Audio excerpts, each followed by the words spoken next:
pona aingunda prakriti ima haiba jagoi asi sembirami aduga ozana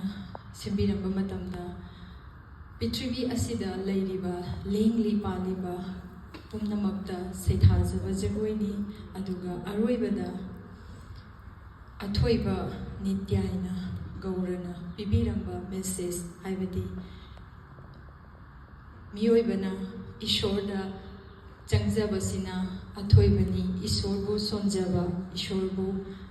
nambu tazaba haribu sonjabasina athoiba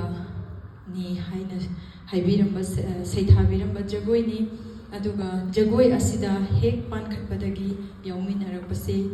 ichebi molata adagi kogi inau boiton ozaga koi mari punlaga pan khatminare aduga jagoi ngasi aina sajargadoriba jagoi asisu loire haiba makti natte recording se chagon chen numit khaktang da loijabane aduga ngasi gi oine yengasi aduga matungda amuk keno tobo yabra kharaga hapchanba yabra haidana tawjabani aduga recording asida yaubi khibana tamo open su yaubi aduga violin amadi basina sandipna khongbi aduga recording asibu thawai haksang happy khiba ozana ikai khumna chariba kuigi oza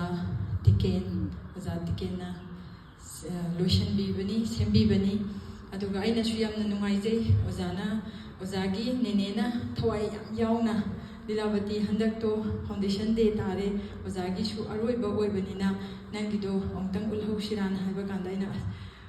kharadi amu practice to yam le purabanina aigonda hoi nene ado aina nenena harau nusina haibirakpadu daisu nene hoi tawdaba yabra ai adum hotna jarake haidana tawjabane karigumba ozana panbirambadudadi yam phajana panbirame karigumba nachana